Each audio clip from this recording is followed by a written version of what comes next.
Hello, আসসালামু আলাইকুম everyone. আজকে আমি তৈরি করে দেখাবো খুবই মজাদার, অনেক বেশি চকলেটি। প্রথমে বলি, আজকে আমি অনেকগুলো টিপস আপনাদের সাথে শেয়ার করব, যাতে আপনারা অনেক পারফেক্টলি চকলেট কেক তৈরি করতে পারেন। আর অনেকেই বলে তাদের কেক সফট হয় না, ফ্লাফি হয় না। আজকে আমি মাত্র 2টা ডিম দিয়ে এই কেকটা তৈরি করে দেখাবো। পুরো ভিডিওটা স্কিপ না করে দেখবেন। আশা করি আপনাদের কেকটা অনেক বেশি সফট হবে আর অনেক ময়েস্ট হবে। এটা হচ্ছে ময়েস্ট চকলেট কেক। এই কেকটাতে আমি 2টা স্পেশাল ইনগ্রেডিয়েন্ট ইউজ করেছি।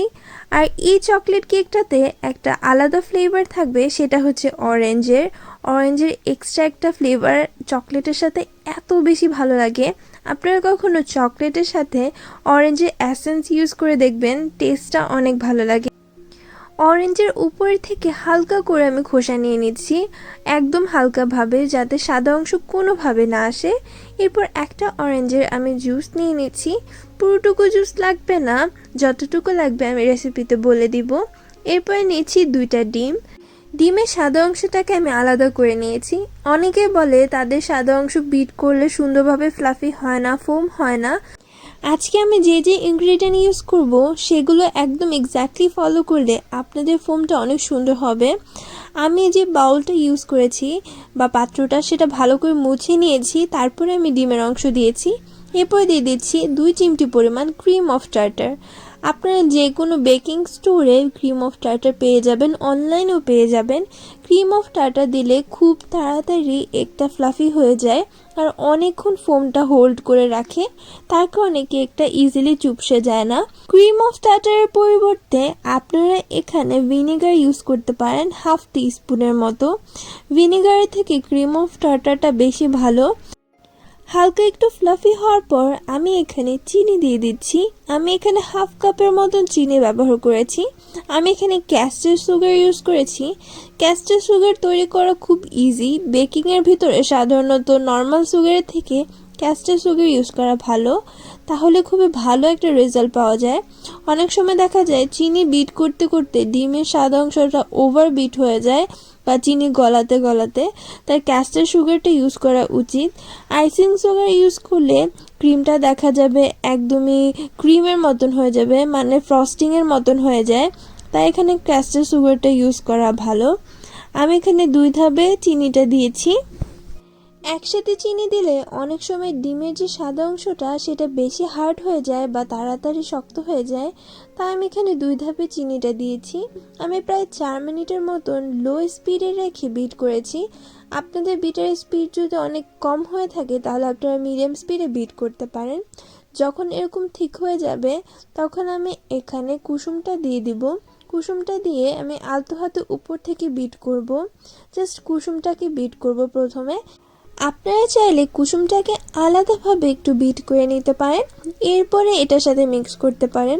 কুসুমটা দেওয়ার সাথে সাথে ফোমটা কিন্তু একটু লিকুইড হয়ে যাবে। আরেকটা কথা, এটা কিন্তু বেশিক্ষণ বিট করা যাবে না। 30 সেকেন্ডের মতন আমি বিট করেছি। আপনাদের যদি একটু ফ্লাফি হতে টাইম বেশি লাগে তাহলে আপনারা 40 সেকেন্ডের মতন জাস্ট বিট করে নেবেন। এর বেশি কোনোভাবে বিট করা যাবে না কুসুমটাকে। এখন আমি এই কেকটাকে সফট করার জন্য 2টা মোস্ট ইম্পর্টেন্ট ইনগ্রেডিয়েন্ট দিব। প্রথমে হচ্ছে মেয়োনিজ। আমি এখানে ফ্লেভার ছাড়া মেয়োনিজ ইউজ করেছি। আমি এখানে নর্মাল এগ মেয়োনিজ ইউজ করেছি। এরপরে দিয়ে দিচ্ছি মিষ্টি দই। আমি ঘরে তৈরি করা এখানে মিষ্টি দই ব্যবহার করছি। পরিমাণগুলো আমি সব উপরে দিয়ে দিব। এরপরে এখানে দিয়ে দিচ্ছি অয়েল। মিষ্টি দই আর মেয়োনিজের কারণে কেকটা অনেক সফট হবে আর অনেক টেস্টি হবে। আপনারা অবশ্যই একবার ট্রাই করে দেখবেন। এরপরে দিয়েছি অরেঞ্জ জুস আর এরপর দিচ্ছি চকলেট গ্যানাশ। আমি চকলেটটাকে জাস্ট একটু মেল্ট করে নিয়েছি। আপনারা চাইলে চকলেট গ্যানাশের জায়গায় এখানে ইমালশন ইউজ করতে পারেন। অনেকে বলে তাদের কেক টেস্টি হয় না। আপনারা যদি কেকের টেস্ট বাড়াতে চান তাহলে গ্যানাশই দিবেন। ইমালশনে কিন্তু কোনো প্রকার টেস্ট বাড়ে না, জাস্ট ফ্লেভার বাড়ে। আপনারা যদি ফ্লেভারটাকে বেশি বাড়াতে চান, কোকো পাউডার কম ইউজ করতে চান, তখন আপনারা এখানে ইমালশন ইউজ করবেন। আমি এখানে 1 কাপ ময়দা থেকে 3 টেবিল চামচ ময়দা উঠিয়ে রেখেছি। এরপর আরও 2 টেবিল চামচ পরিমাণ কর্নফ্লাওয়ার অ্যাড করেছি। কর্নফ্লাওয়ার হচ্ছে সফট ফ্লাওয়ার। সফট ফ্লাওয়ার কেকটাকে সফট করতে সাহায্য করে। আর এখানে দিয়ে দিচ্ছি কোকো পাউডার। কোকো পাউডার একটু ভালো ব্র্যান্ডের ইউজ করবেন। কোকো পাউডার যদি খারাপ ব্র্যান্ডের ইউজ করেন তাহলে কিন্তু কেকটা অনেক সময় তিতা হয়ে যেতে পারে বা ফ্লেভারটা ভালো আসবে না। আপনারা যখন চকলেটের সাথে কোকো পাউডার দুটোই ইউজ করবেন ফ্লেভারটা ভালো আসবে। এরপরে দিয়ে দিচ্ছি এখানে বেকিং পাউডার। আমি এখানে 3 টিস্পুন বেকিং পাউডার ইউজ করেছি। টিস্পুন আর টেবিল স্পুন কিন্তু সেম না। আপনারা যারা বেকিংয়ের সাথে আছেন তারা অবশ্যই মেজারমেন্টটা জানেন। এখন আমি বিটার দিয়ে সুন্দর করে বিট করে নিচ্ছি। চকলেট কেকের ক্ষেত্রে এভাবে বিট করতে কোনো প্রবলেম হয় না, কিন্তু স্পঞ্জ কেকের ক্ষেত্রে কিন্তু বিট করা যাবে না। বিট করতে গেলে আপনাদের ফোমটা নষ্ট হয়ে যাবে। তাছাড়া আপনারা হ্যান্ড দিয়েও এটাকে মিক্স করে নিতে পারেন। তাড়াতাড়ি হওয়ার জন্য আমি কয়েক সেকেন্ডের মতন একটু বিট করে নিয়েছি। সাইড থেকে একটু মাঝখানে এনে নিব যাতে সবগুলো ভালো করে মেশানো যায়। এরপরে লাস্টে দিয়ে দিব চকলেট গানাশ আর একটু, যাতে টেস্টটা আরও বেশি ভালো হয়। এরপর দেখতে পাচ্ছেন কালারটা একটু ডার্ক হয়ে গিয়েছে চকলেটটা দাওতে। এখন দিয়েছি ভিনেগার। ভিনেগারের সাথে দিয়েছি আমি এখানে কফি। এরপর দিব বেকিং সোডা। বেকিং সোডা ভিনেগারের সাথে রিঅ্যাক্ট করে দেখুন ফ্লাফি হয়ে গিয়েছে। আর এটা যখন আমি কেকের ভিতরে দিব, কেকটা সাথে সাথে অনেক বেশি ফ্লাফি হয়ে যাবে আর কেকটা অনেক বেশি স্পঞ্জি হবে, সফটও থাকবে। যখন আমি এখানে কফি পাউডারটা ইউজ করেছি, চকলেটের সাথে কফি মিক্স হয়ে টেস্টটা আরও অনেক বেশি বেড়ে যায়। অনেক সময় দেখা যায় আমরা যে কোকো পাউডার ইউজ করি ফ্লেভারটা এত বেশি ভালো থাকে না। কফির সামান্য পরিমাণ ইউজ করলে ফ্লেভারটা অনেক ভালো আসে, বেক হওয়ার পর আরও বেশি টেস্ট বেড়ে যায়। আমি এখানে বেক করে নিয়েছি 9 ইঞ্চি মোল্ডে। আমি একটু ফ্ল্যাট টাইপের কেক চাচ্ছিলাম, তাই এত বড় মোল্ড ইউজ করেছি।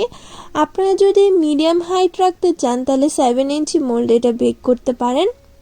এরপর আমি এখানে চকলেট গানাশের সাথে একটু বাটার আর ক্রিম নিয়ে নিচ্ছি। আমি এখানে হুইপিং ক্রিম ইউজ করেছি। সবগুলোর পরিমাণ উপরে দেওয়া থাকবে আর আমি ডেসক্রিপশন বক্সে দিয়ে দিব। এরপরে দিয়ে দিচ্ছি গুঁড়া করা চিনি। আমি এখানে আইসিং পাউডার ইউজ করিনি, আমি এখানে হোমমেড গুঁড়া করা চিনি ইউজ করেছি। গুঁড়ো করা চিনি ইউজ করলে ইজিলি মেল্ট হয়ে যাবে। এখন গরম পানির উপর আমি এটাকে রেখে দিব। কিছুক্ষণের মতন রেখে দিলে এটা সুন্দরভাবে মেল্ট হয়ে যাবে আর মিক্স হয়ে যাবে। 3 থেকে 4 মিনিটের মতন ফুটন্ত গরম পানির উপর রাখলে এটা স্মুথ হয়ে যাবে। দেখতেই পাচ্ছেন কেকটা একদম বেক হয়ে গিয়েছে। আবারও বলি, এটা কিন্তু 9 ইঞ্চি মোল্ড, তাই এটা কিন্তু অনেক ফ্ল্যাট হয়েছে। আপনারা যদি লেয়ার কেক করতে চান তাহলে আপনারা 7 ইঞ্চি মোল্ডে বেক করবেন। আর যেহেতু এটা 2 ডিমের কেক, তাই এটা এর থেকে বেশি হাইট হবে না। ভিতরটা দেখতে পাচ্ছেন কতটা ফ্লাফি হয়েছে আর তেমন কোনো এয়ার বাবলস নেই। আপনারা এখন এটাকে সুগার সিরাপ দিয়ে করে নিতে পারেন। আমি এখানে মিল্ক সিরাপ ইউজ করছি। মিল্ক সিরাপটার জন্য আমি এখানে কনডেন্স মিল্ক আর পানি ব্যবহার করেছি। এর কারণে টেস্টটা অনেক বেশি বেড়ে যায়। আপনারা কনডেন্স মিল্ক দিয়ে কখনো সিরাপ তৈরি করে দেখবেন, টেস্টটা অনেক ভালো আসে। এখন যে গানাশটা তৈরি করেছিলাম সেটা মাঝখানে লেয়ারে দিয়ে দিব। আমি কিন্তু এখানে কোনো হুইপিং ক্রিম ইউজ করব না বা ক্রিমটাকে বিট করে এখানে ইউজ করব না। আমি মাঝখানে লেয়ারে এই গানাশটাই ইউজ করব। যারা ফুল চকলেট কেক পছন্দ করে তাদের আজকের রেসিপিটা অনেক বেশি ভালো লাগবে। আমি উপর থেকে আবারও সিরাপটা দিয়ে দিচ্ছি। সিরাপটা দাওতে ড্রাই যে ভাবটা আছে সেটা একদমই থাকবে না উপর থেকে। এখন আমি চকলেট ফ্রস্টিং তৈরি করে নিয়েছিলাম, সেটা দিয়ে সুন্দর করে কোট করে নিব। এই চকলেট ফ্রস্টিংটার টেস্ট অনেক বেশি ডিফারেন্ট, অনেক টেস্টি। আপনারা যদি রেসিপিটা চান আমি ডেসক্রিপশন বক্সে দিয়ে দিব, রেসিপিটা দেওয়া থাকবে। ফুল রেসিপিটা দিতে গেলে ভিডিওটা অনেক বড় হয়ে যেত, তাই আমি এখানে ছোট করেই করেছি। আপনাদের জন্য রেসিপিটা উপরে আই বাটনেও দেওয়া থাকবে। এখন আমি গানাশটা উপর দিয়েও দিয়ে দিচ্ছি। গানাশটা মেল্টেড অবস্থা উপর দিয়ে দিয়েছি। গানাশের সাথে আমি একটু হোয়াইট কালার মিক্স করেছিলাম আর golden colour, golden dust colour না, কিন্তু আমি এখানে একটু পেইন্ট কালার ইউজ করেছিলাম যাতে একটা মার্বেলিশ কালার আসে। এখন আমি উপর দিয়ে গোল্ডেন লিফ দিয়ে ডেকোরেশন করে নিয়েছি। ডেকোরেশনটা একদমই আপনাদের উপর। এখন আমি সাইড দিয়ে কিছু স্লাইস করা আলমন্ড দিয়ে নিচ্ছি। কাঠবাদামটাকে আমি হালকা করে একটু রোস্ট করে নিয়েছিলাম স্লাইস করার পর, তার কারণে খেতে অনেক বেশি টেস্টি লাগছিল। চকলেটের সাথে আলমন্ড অনেক ভালো লাগে। আপনারা অবশ্যই একবার হলেও এভাবে ট্রাই করে দেখবেন। আর আমি উপর দিয়ে কিছু গাম পেস্টের ফ্লাওয়ার দিয়ে দিচ্ছি।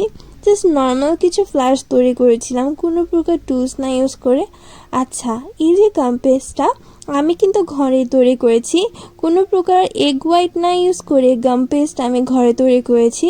এটা সংরক্ষণ করা খুব ইজি, আর আপনারা যে কোনো ফ্লাওয়ার তৈরি করতে পারবেন। আজকের জন্য এতটুকুই। আশা করি আজকের ভিডিওটা ভালো লেগেছে। যদি ভালো লাগে তাহলে চ্যানেলটিকে সাবস্ক্রাইব করতে ভুলবেন না। আবারও দেখা হবে অন্য কোনো ভিডিওতে। আর আমার নতুন নতুন ভিডিও পেতে অবশ্যই বেল আইকনটি বাজিয়ে দিবেন, তাহলে আমি যখনই ভিডিও দিব আপনাদের কাছে চলে যাবে।